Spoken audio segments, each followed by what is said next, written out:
Hi, everyone. Good afternoon. We are going to get started in just a minute or so and give folks a chance to continue joining the webinar.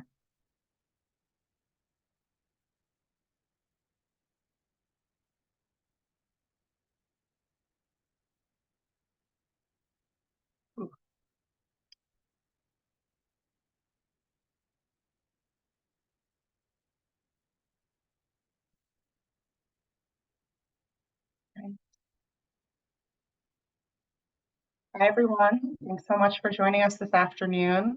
Sorry to the folks who are right on time and will now hear me say this again. We're going to take just one more minute, and we still have a lot of people joining. So bear with us. We're going to get started in just a moment or two.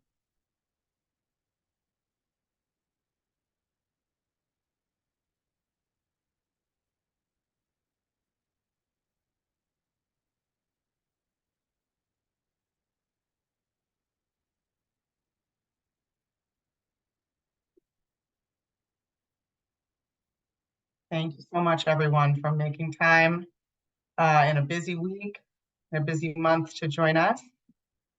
We're going to give it one more minute. We still have a lot of people jumping in.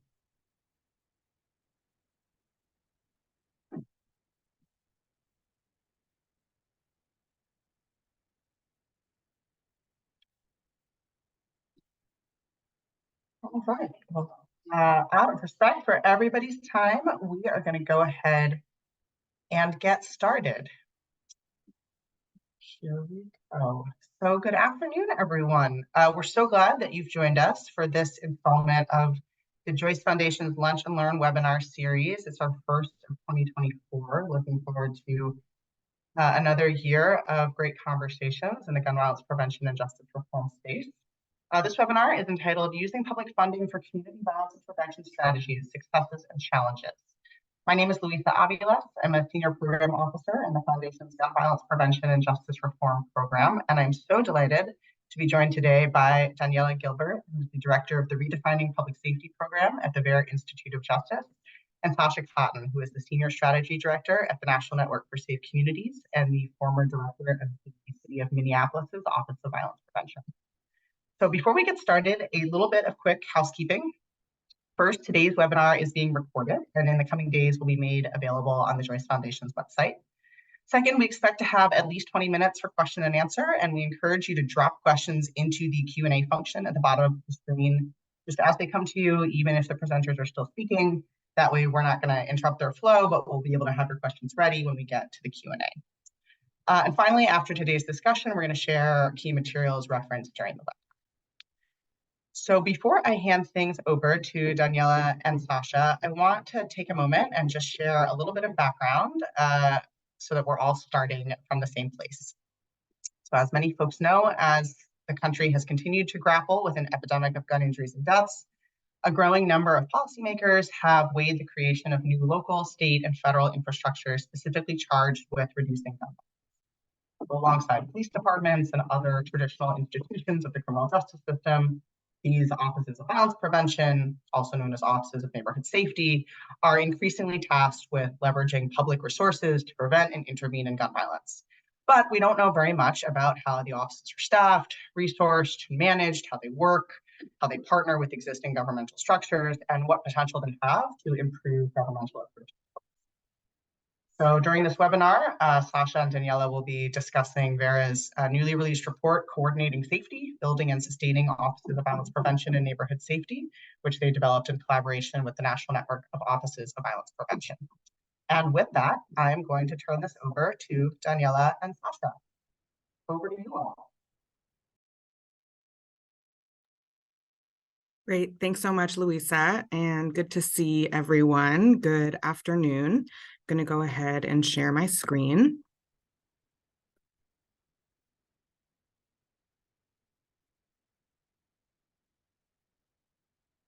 All right, so we're so glad to be here today and so glad to have had the opportunity to do this research with Joyce's support and be sharing it back. And just, for my own perspective, thinking about 15 years ago when I began working with cities on community violence intervention and efforts to reduce violence and improve outcomes for people most impacted.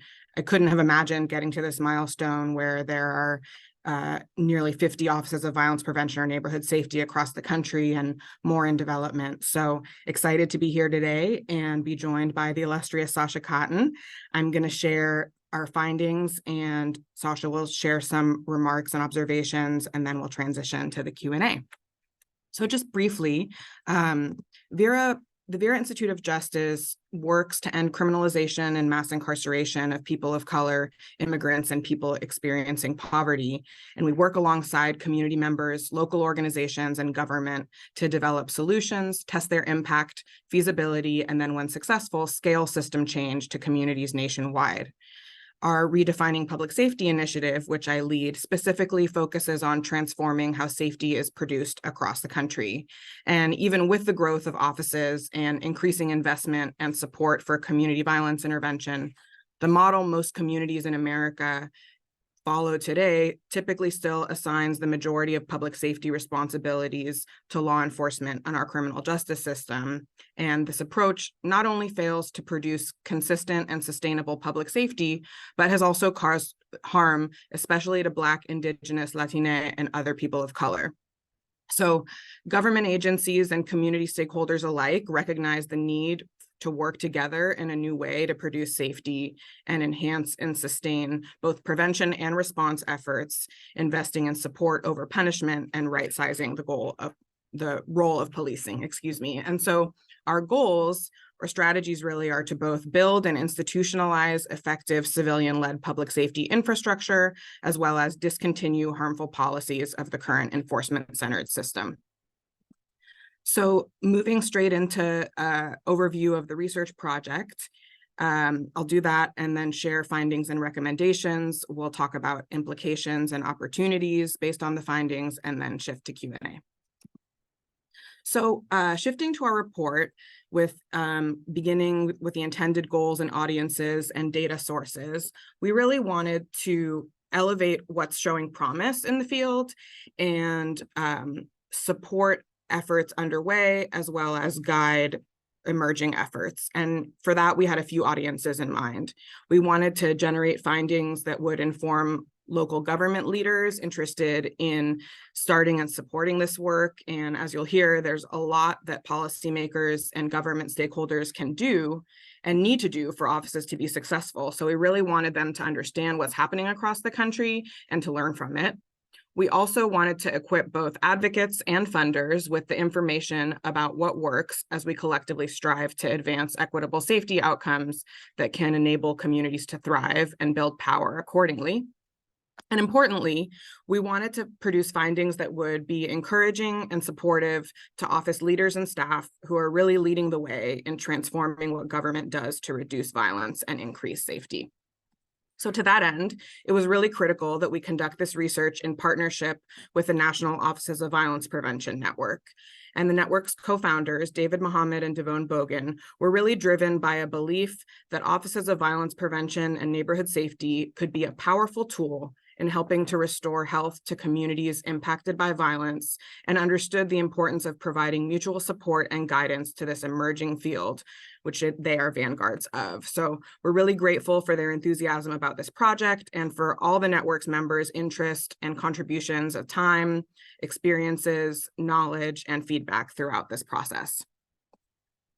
Our research team conducted a combination of focus groups and interviews with 44 participants across over 20 places, and we listened to current and former office leaders and staff, community-based programs and advocates, and national training and technical assistance providers.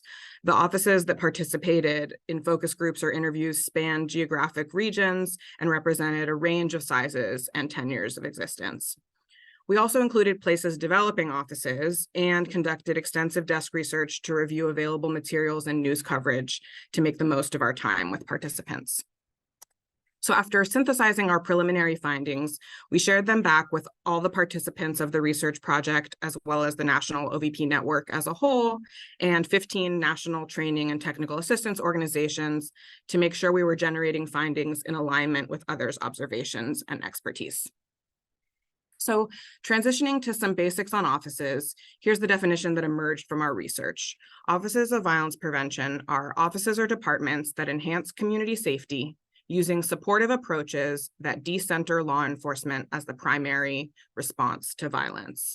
And that decentering of law enforcement refers both to the activity, enforcing the law, as well as the practitioners, police, sheriffs, and prosecutors. And when we get to implications for policy and practice, Sasha will elaborate on why it's so important and what that should look like. So following this definition, we identified 48 offices established over the last 3 decades, and significantly more than half of those established since 2020. There are at least 10 more in the works, and offices are really a departure from status quo and require some time to plan and collaboration with community leadership, which we'll go into in more detail shortly. So from a commitment to establish an office, it typically takes 1 to 2 years to plan and launch. So what do offices of violence prevention and neighborhood safety do? All offices focus on community violence or gun violence intervention and prevention, which also often includes victim services and some upstream efforts. The primary focus is really on the top of the prevention pyramid, which you can see in the bottom right. The focus mostly is on tertiary prevention with some secondary. And the graphic above that is really helpful because it illustrates the anticipated timelines that people can expect results based on whether investments are in prevention or intervention. This graphic from the National Institute for Criminal Justice Reform illustrates that intervention operates on a 1 to 3 year timeline, prevention on a 5 to 15 year timeline. And this is really important when we talk about findings related to the scope and structure of offices to anticipate results based on strategies employed.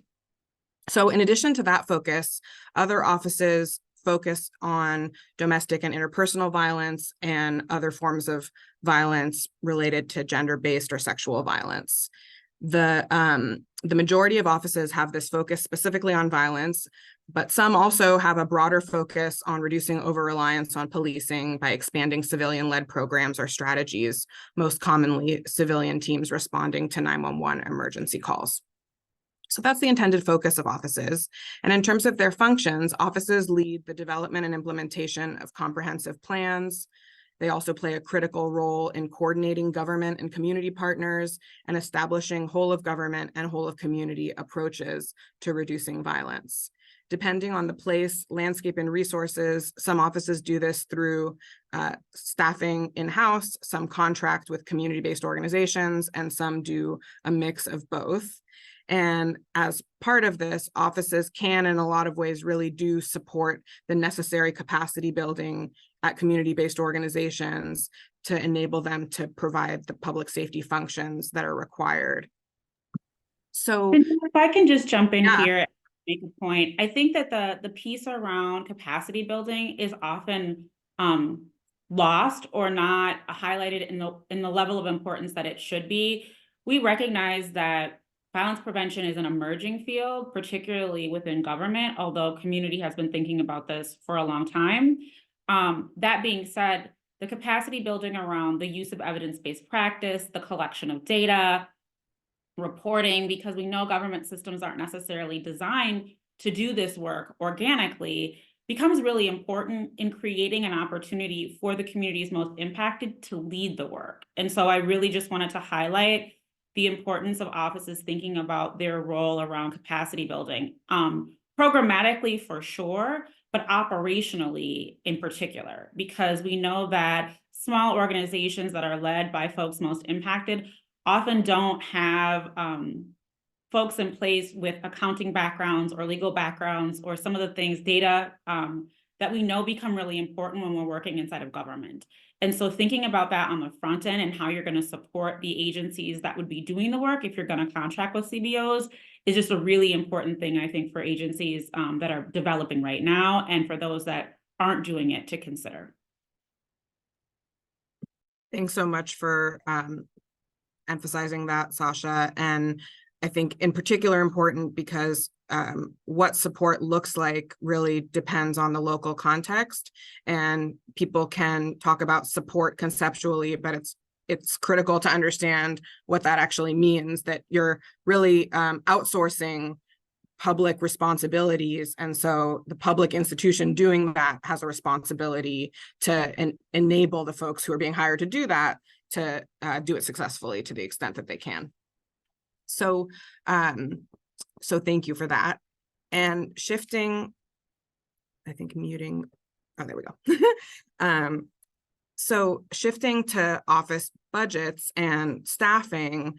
So in addition to the programmatic staff that offices have, these are some of the functions that offices hire folks for. So really resourcing coordination, community engagement, especially communities most impacted, staff to manage those contracts that that we were just talking about, as well as grants, since so much of office funding is grant funded, and the capacity building, as well as the important role that data and evaluation play. And with that, we'll talk a little bit more about measuring and messaging success, but the expectations around data and demonstrating impact are really high for these offices. And so it's impossible to do that without staff and resources, and having staff who can do that both with the community-based organizations and in municipalities is critical.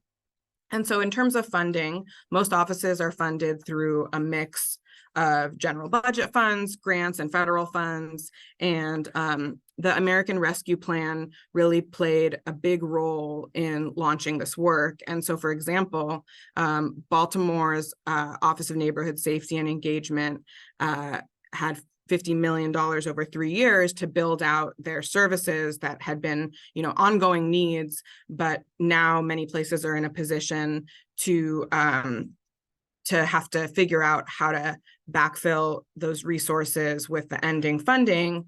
And we'll talk a little bit more about that in our recommendations portion, but just wanted to flag it at this point. Yeah, and if I can just chime in there again, Daniela, I think tying together the two last pieces is really important, because we know there are increased conditions around ARP spending, particularly around how documentation for the use of those resources is expected by the federal government.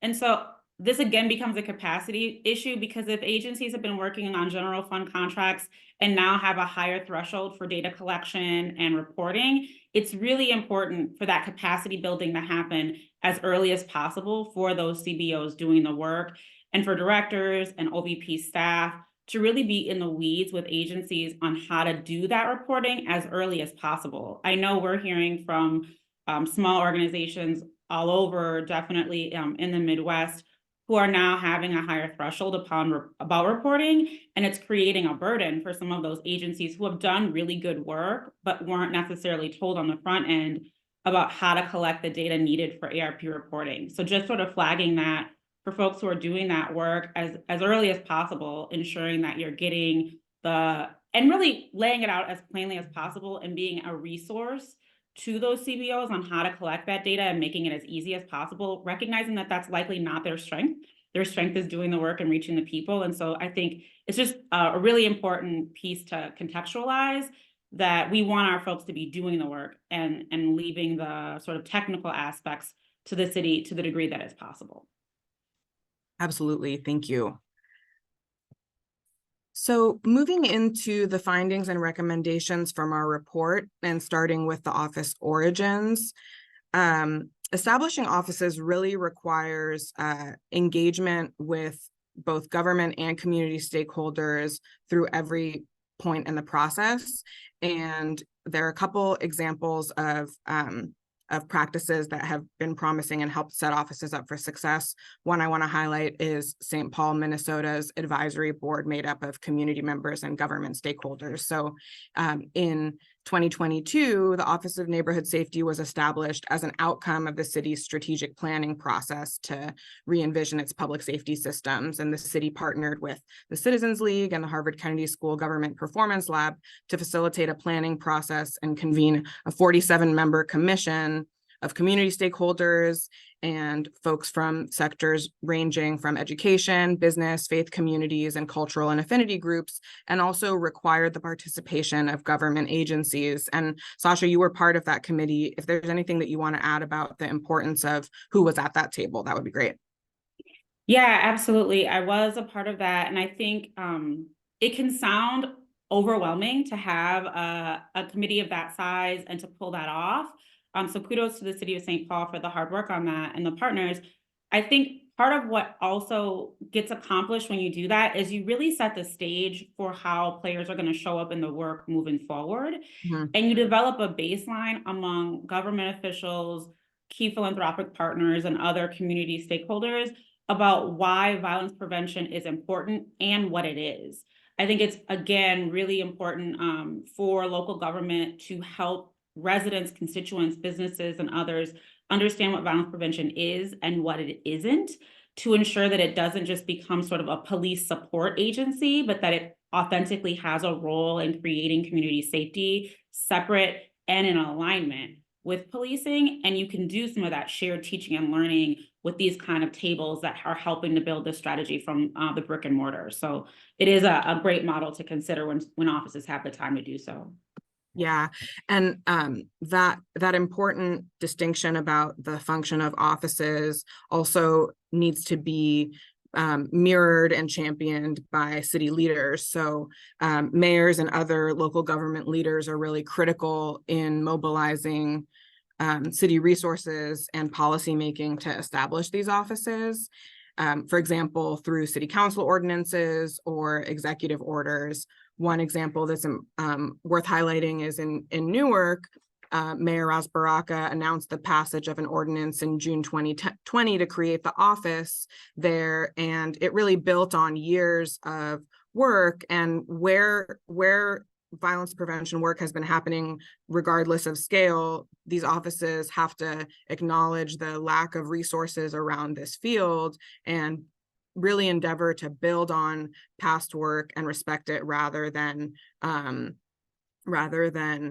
starting from scratch or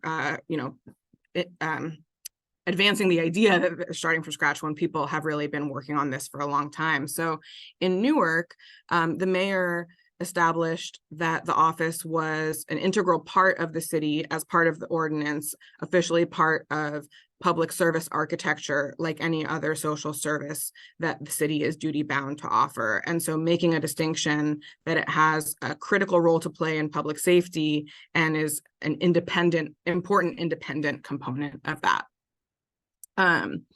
And community advocacy and organizing make a big difference in the establishment of these offices. Many places have really depended on that to establish an office. Indianapolis is a great example. It took many years of advocacy before the city funded CVI work and established its Office of Public Safety. And in speaking with Rosie Bryant from Faith in Indiana, she talked about the importance of sustained and long-term advocacy, that implementation is a campaign in addition to establishing the office. So the win of establishing the office is one thing, but also staying engaged with the development of the office and advocating for necessary funding and support has been critical to the office there. And you'll hear about the results of that shortly. So in terms of office scope and structure, offices really must clearly define and communicate their mission and scope. And to do that, they have to have the support of and be in alignment with city leaders. And one way to think about organizing this is establishing a theory of change. So specifically how offices and activities that the office is engaged in will generate intended results. So going back to my remarks during the 101 with the prevention pyramid and the timelines that National Institute for Criminal Justice Reform shared, the activities and timelines associated with intervention and prevention are really have to be the bread and butter of a theory of change, and decisions about staffing and resources and systems and structures need to flow from that. So it's an important way to figure out whether or not you're actually setting an institution up for success and aligning its resources and focus with the objectives that it's charged with. And so as part of that, it's really important to endow offices with executive level authority and consider directors of offices on the same level as police chiefs or other city leaders who are tasked with public safety, and being really clear on the mission as part of that and supporting them. So for example, Richmond of California has really focused on establishing partnerships and strategies to achieve lasting reductions in firearm-related assaults, retaliations, and fatalities. That's been their focus for many years. The city has sustained its investment in the Office of Neighborhood Safety there, and over the last 15 years has seen a 62% decline in homicides and 79% decrease in firearm assaults. Huge reductions sustained over a long period of time. There are very few places that have sustained that level of funding and investment in the institution, and really trusted and empowered its leadership to stay focused on what it set out to do. Daniela, if I can just also highlight or make a recommendation or reflection here, thinking about this piece around local government, we know that local government leaders, particularly those who are elected, often change. So really thinking about how you, as an office or folks developing an office, are going to connect with those elected leaders and how they're going to support the work in rotation is also really important. Because one thing that I've always said, and I think is such an important thing to note, is that this work requires champions. Mm-hmm. And if, like, a city council or a county commission has had a champion and that person is not, reelected, you really need to know who might be able to slide in as your next champion. Right. Because whereas police funding and the support of police or fire or other things are so institutionalized that it feels very natural to fund them, if we don't have an elected official, particularly around budget and really just supporting the overall growth and development of an office, who is interjecting on behalf of offices in those spaces all the time, it's easy for it to get lost in the shuffle. And that's, in part because these offices are often developed because there is a legislator or a policymaker who understands the work and the benefit it can have to the community. And if their voice isn't at the table, you really need to be working to educate other stakeholders so that they can start to make those requests and advocacy on your behalf. Yeah, thank you for highlighting that. And the consistent championing mirrors the observation that Rosie had shared around needing to look beyond the commitment to establishing an office as the win. And that was something that came up also in our conversations with national organizations focused on TA, that making clear to current champions that they also need to be thinking about succession. And I think the point around shifting away from an assumption that this work will be supported to an imperative to make it an integral part of the way that the city works. Yeah, and I think the same point is true around office leadership. We're seeing nationally a lot of inaugural Office of Violence Prevention directors being elevated to national roles, myself included. I know I saw Shantae Jackson, who's here, and Anita Holman, who are both, remarkable OVP directors who have been elevated to the national level. But then that means that all of the work that we've built in our cities is being led by people who may or may not have the same skill set. And so it's really important for cities to be thinking about succession and how they're going to backfill for director roles, because we know that the pool is relatively shallow for the people who have the skill set. And I think, like we think about police chief searches, we need to be doing national searches and really trying to either look at the existing office and determine whether or not a deputy director or other leader might be a good fit for an office leadership role if the director vacates, or doing national searches and looking at recruitment from other offices of key leadership that might be ready to take on that director role. Just recognizing that the skill set it's not like you can go to college and get a degree in violence prevention just yet. We know that there's emerging programs for that, but figuring out who has the skill set for that is really, really important for local leaders to be thinking about. Yeah, and I appreciate you elevating that, because there's increasing recognition around the importance of field building and support for professionalizing community violence intervention frontline work, but parallel to that, building capacity and supporting leadership so that they can steward that work inside city government is also really critical. So one way to do that is sustainably funding this work, right? And so just highlighting the importance of not putting leaders of this work in a position where they're facing existential questions on an annual basis and trying to do difficult work while also not being sure that it can be sustained. So just, for perspective, the majority of offices, like I mentioned, are funded through a mix of resources. But in our research, a lot of office leaders and advocates shared concerns about the mismatch between the broad scope of offices and the resources that they're provided. So as a point of comparison, the budget of a local Office of Violence Prevention or Neighborhood Safety typically is less than 5% of the budget allocated to a local police department. And when we think about how we talk about and support this work and hold those two institutions side by side, Sasha, in our conversations, one of the things that came up is, if you are holding these institutions side by side in terms of expectations, but then the resources for one eclipse the resources for another, but that's obscured, you're really undermining the possibility for them to actually be complementing strands of work.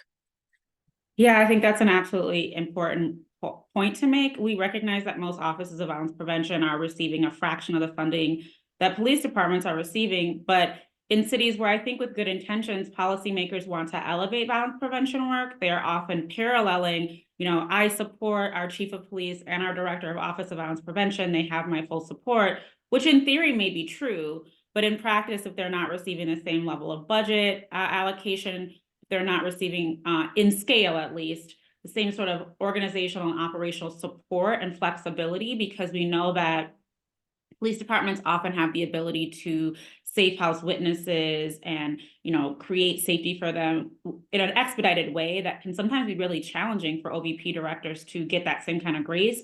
So that's just an example of what that kind of support could look like beyond just budgeting from policymakers, that often isn't happening or isn't thought about on the front end when these offices are developed. Right. So the material support beyond the dollars that can set the work up for success, and that being kind of a fight every time rather than assumed to be an available resource. Yeah, thank you. So shifting to the important coordinating role that offices play, so important that it ended up in the title of our report, the work that offices are leading really requires the inclusion of community partners like we've talked about, and also relying on information and collaboration across government. And so to do that, it requires both planning, but also empowerment and role clarity around an office leading that kind of comprehensive strategy. And places have done that in a variety of ways. We talked about St. Paul earlier.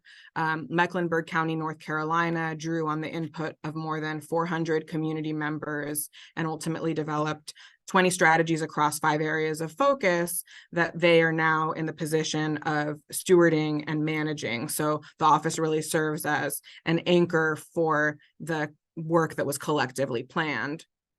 In Milwaukee, the city established a blueprint that was designed as a living document for action and set up structures like a multi-sector steering council, and then also set up both immediate priorities and milestones over a 5-year time period. Similarly, Baltimore began implementing its 5-year strategic plan in 2021, and the office was established prior to that, with the responsibility of managing that plan, and that plan being refreshed under their leadership every 2 years. So in terms of the government side of coordination, it's really important to, like we talked about earlier, view the services that offices are funding as an extension of the mission of the office, and do that in a way that helps clarify roles among people who are receiving funding, as well as roles and expectations of folks in cities. And the funding piece of that is critical. Sasha, do you want to talk about the institute that you set up?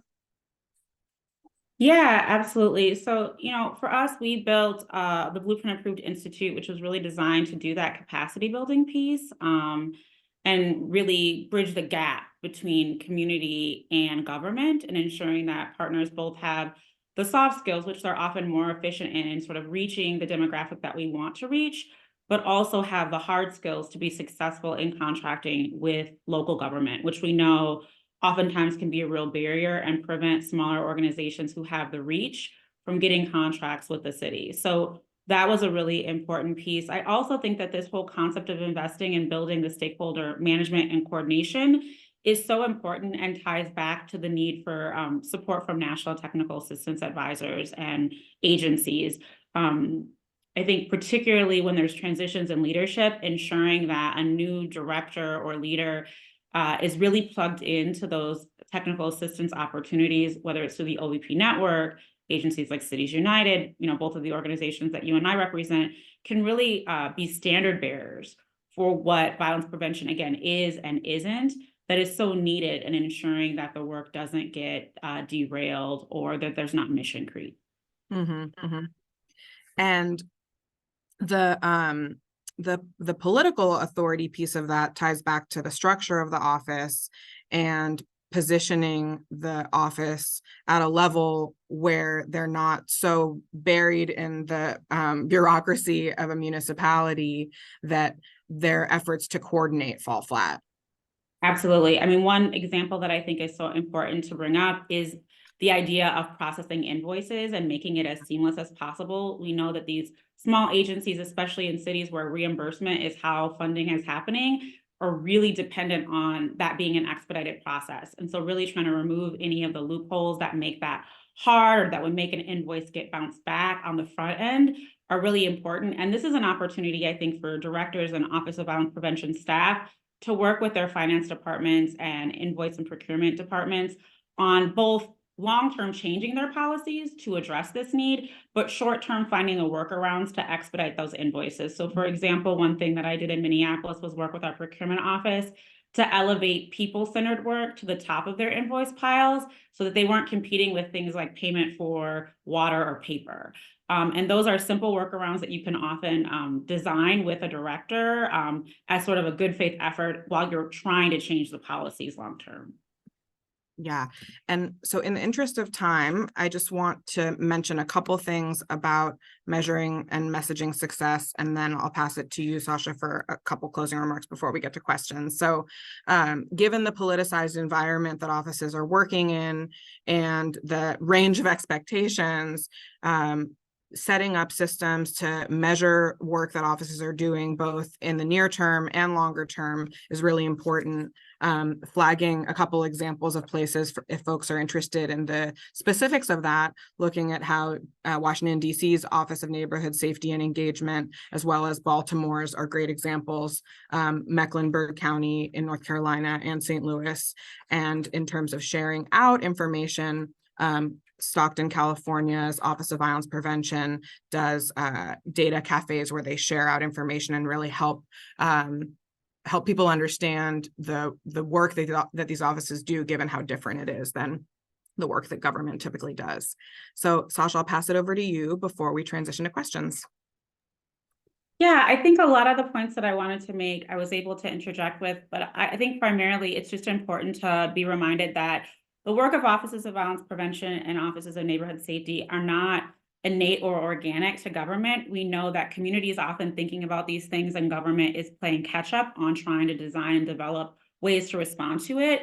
And so with that in mind, I think policymakers and government leaders need to be working closely with directors of Offices of Violence Prevention, like I'd mentioned before, to both find ways to immediately address the needs that OVPs are designed to meet, by finding workarounds and ways to navigate the existing policies and practices, and then simultaneously working with department heads, legal authorities, and others to design policies that actually allow them to long-term be effective in doing the work, both budgetarily, by policy, procedure, and practice. Because if we want to institutionalize violence prevention within local government, long-term policies and procedures will need to change and adjust to accommodate this kind of thinking around community and public safety. And with that, I think we can pivot to question and answer. Fantastic. Thank you both so much. That was a tremendous amount to cover and not very much time with a lot of questions. So I am going to forego my moderator's prerogative of asking one of my own questions and instead go straight to a lot of the great stuff in the Q&A. So I'm going to start. A couple folks asked questions that kind of get to this tension of, you know, there are community-based organizations that are often very close to the dynamics in community that drive violence and hold people who are victimized. Maybe starting with Daniela, can you say a little bit about how, you know, as you were doing this survey work across OBPs, can you reflect a little bit on, you know, how offices are grappling with that tension that, you know, these offices need resources to do the work that they're being charged, you know, to do, and there's also still, you know, an urgent need at the very grassroots level, you know, for resources to fund frontline work. How are you seeing, whatever you can say about how offices are managing that tension, or if they're not, and it's you know, an area where we, you know, research needs to extend further, I think that's fair game too. But can you reflect on that a little bit?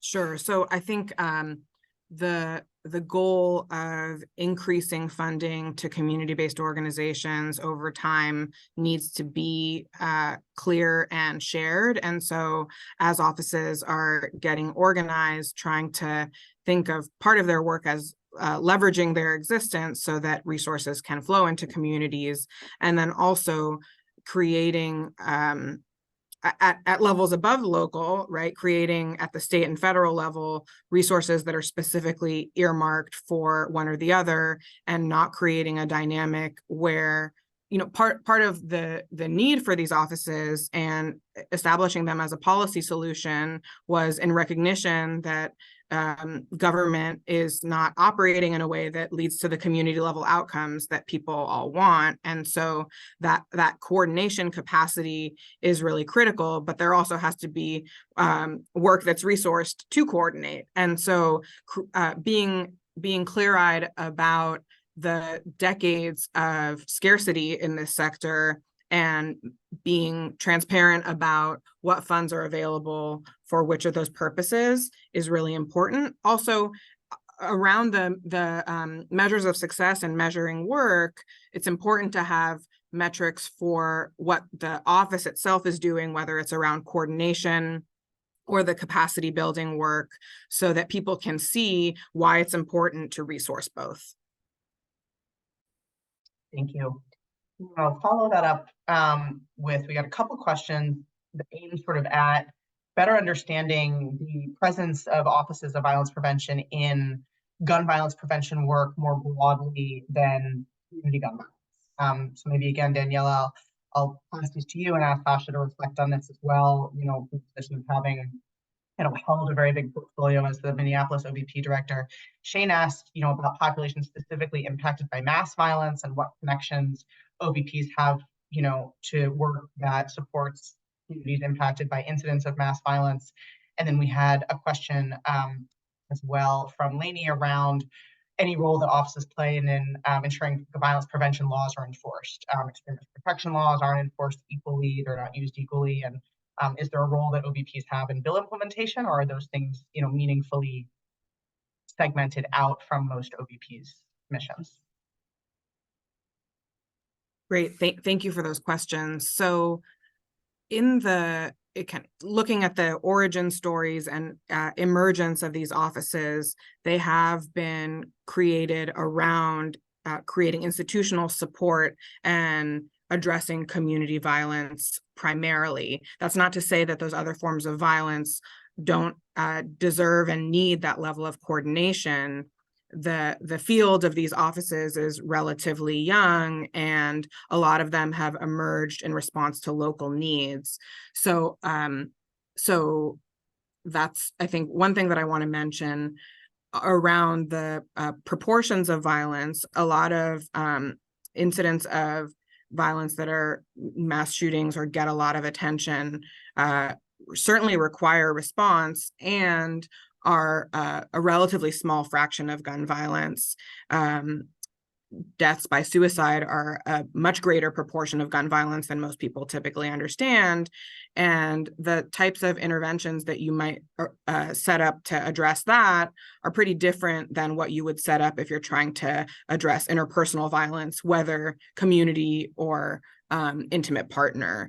So the need is certainly there, and the White House Office of Gun Violence Prevention was set up late last year, which is really exciting. One of their main efforts is trying to develop a response protocol to mass incidents of violence, similar to how FEMA responds to natural disasters. And so there is an increasing recognition that we need government systems and structures to respond to the issues that are actually happening in communities, and what that looks like at different levels. What that looks like requires strategizing at different levels of government.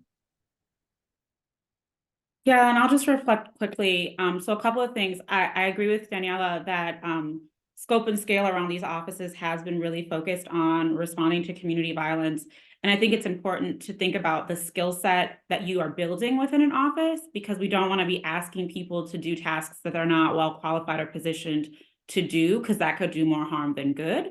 But I do think one area that offices of violence prevention could likely help to support, whether that's in design or response, is the response around trauma responses in community. And so when a mass shooting happens or a suicide, to your point, Daniela, thinking about those wraparound services that families and communities need after a shooting, whether it's mass, community, or suicide, often there's intersectionality where OVPs could be playing a role. I also think that for agencies that are thinking about design, the scope and scale needs to be reflected in the budget and expectations. So some offices are given a charge that is inclusive of intimate partner violence or child abuse. And if that's the case, then budgetarily and staffing wise, they need to have staff to do that. I think it's, again, this idea of mission creep, that sometimes offices of violence prevention are asked to do everything around sort of community, or everything around any form of violence. And that can really lead to reductions in their effectiveness around what they actually are intended to do or best positioned to do. And so that's an area for policymakers and funders to really be thinking about, is how do we set these agencies up for success so that they can demonstrate the work that they're capable of doing. I really loved, I love those questions. And I think that I am struck and I'm well struck in reading the report by some of the ways in which there are other municipal agencies with a public safety role that are now in a position of saying we are doing way more than we should be doing. We're not equipped to, handle all of these things. And of course, the police departments in some cities that, have gone far beyond what sort of traditional policing looks like, and are themselves saying this is not a good fit for our training and for our work, which is just it's an interesting dynamic that that I was thinking about as I was reading those questions. Here's a quick one for you, Daniela, that a couple other folks have raised. Did this survey include state offices of violence prevention? And if it didn't, do you have a quick view on, whether this sort of apparatus is really similar at the state level? Is it too soon to say? Do you have anything to, anywhere to, point folks in, or any sort of special thoughts on state offices of violence prevention? Sure. So the focus was on local offices, and part of that was just related to our capacity and the exponential growth, well, in at both state and local levels, but even more so at the local level. There's about 15 or 16 state offices or administrators with the responsibilities kind of similar to a local office of violence prevention. Offices mostly do granting or providing funds at the local level, and do some capacity building around data and performance measurement and management, as well as capacity building for some of the operations of community violence intervention and other kinds of violence intervention. So we want to dig in more to offices at the state level and better understand in particular how offices at the state level can help bridge across multiple sectors and perhaps set standards around expectations for programs and services, as well as standards related to supporting the workforce.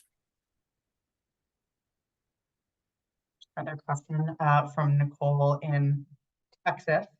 Says some of our cities in Texas are establishing OBPs while others are doing great violence prevention work, but not necessarily creating an OBP.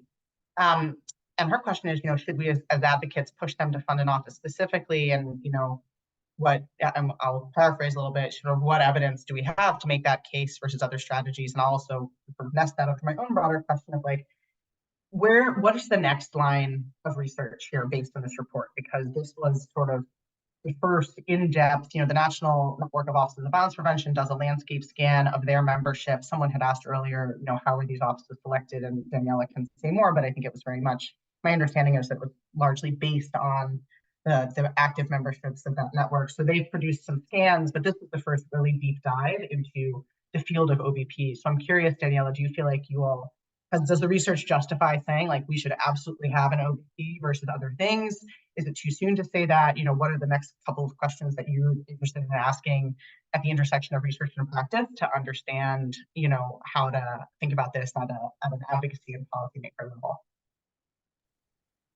Sure, thank you. So one thing that the research does show, and Dr. Shani Buggs did an excellent summary of community-based violence prevention intervention research, and one finding that she really highlighted was Oakland, Los Angeles, and New York had great success in reducing gun violence in the 2010s, not because of one particular program, but because of an investment in an ecosystem of community violence intervention. And so with a variety of strategies and investments, the need to coordinate is apparent. And so the purpose and function of offices around doing that coordination work and providing support to interventions is a need that has to be addressed to sustain this work. So if there are ways to do that other than establishing an office, then places ought to do that as well. But I think the need to have the public sector invest in and recognize that violence and crime aren't the same thing, something that Sasha and I have talked about a lot, and that we can't expect the enforcement of the law to produce public safety. If it did, it would have.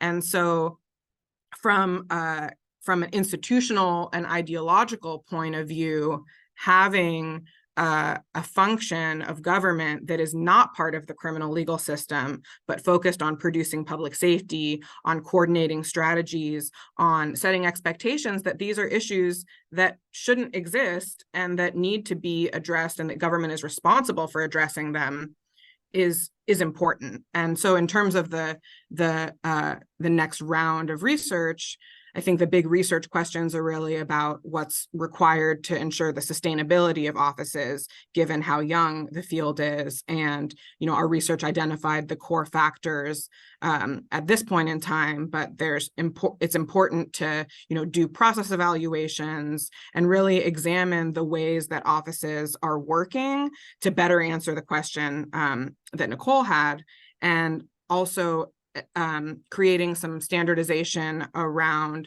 measures of success and clarifying that that offices are providing consistent or similar functions and services, but that are also tailored to and responsive to community needs.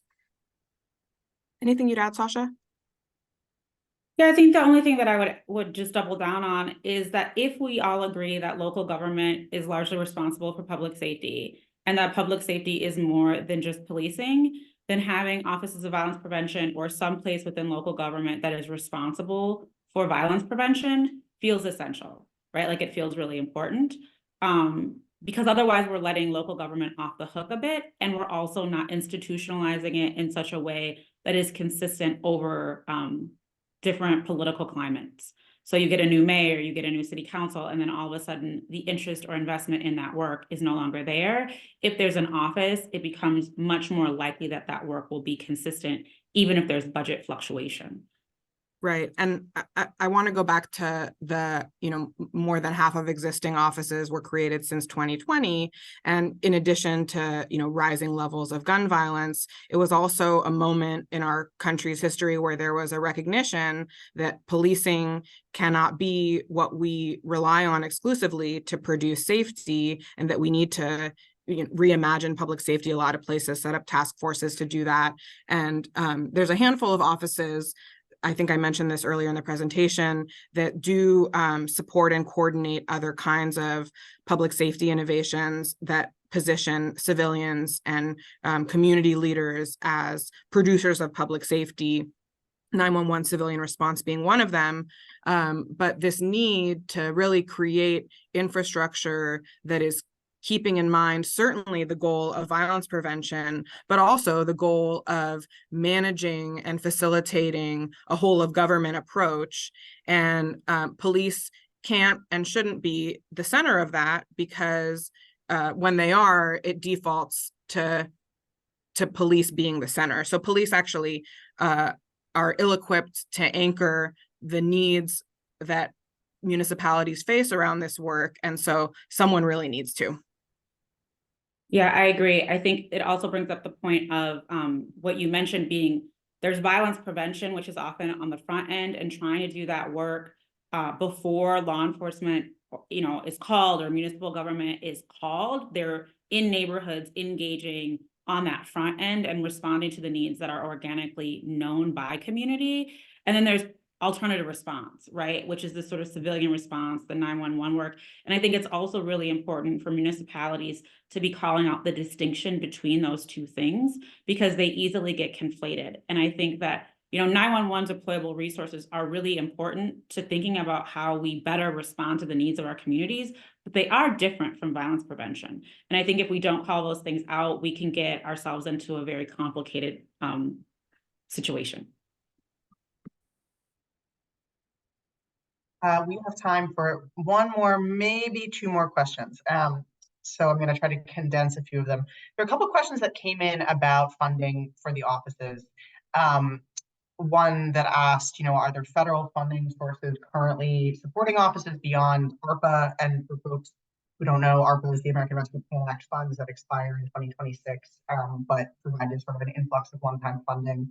A couple other questions related to Medicaid expansion. There are a handful of states now that have expanded Medicaid to make violence prevention services Medicaid reimbursable.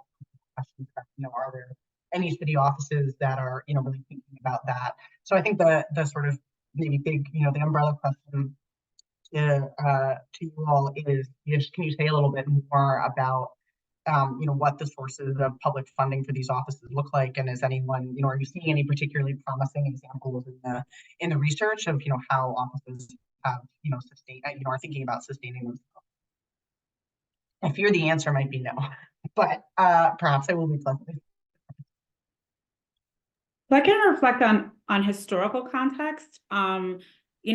As an office prior to us being an office of violence prevention in Minneapolis, but being within the health department with a focus on violence prevention, there was federal funding for sure during the Obama administration that came out of the Department of Justice, so OJJDP, also BJA, that funded some of this innovative work.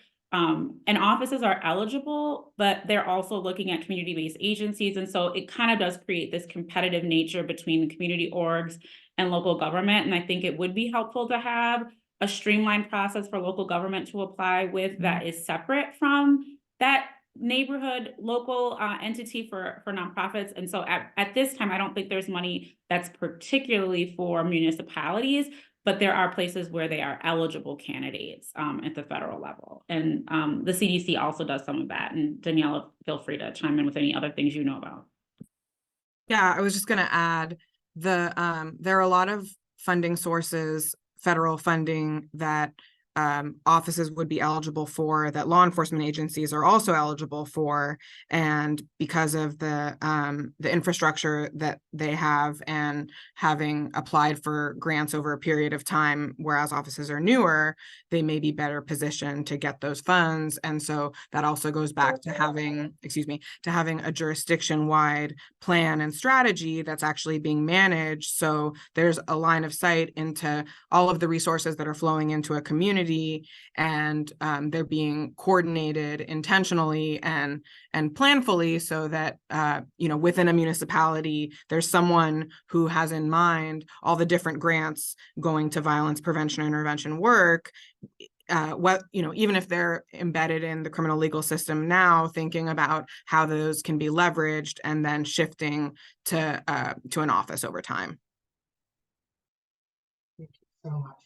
I think we're going to let Daniela take I was going to say we'll let Daniela take the last word, but here's my moderator's prerogative. I'm just reflecting on something that you both mentioned, and Sasha, you used the word organic, which as you all have described, it's clear it's very complicated, and I'm struck by that description that these are not organic processes. They are, cities trying to create something to do work and formalize work under a municipal government umbrella that cities have not done in the past. Communities have done it, but cities haven't. And I think that I appreciate the way that this research has sort of helped illuminate the tension between the benefits the city government can bring, but also the drawbacks and the benefits that community groups have in their work, but also the challenges that they face.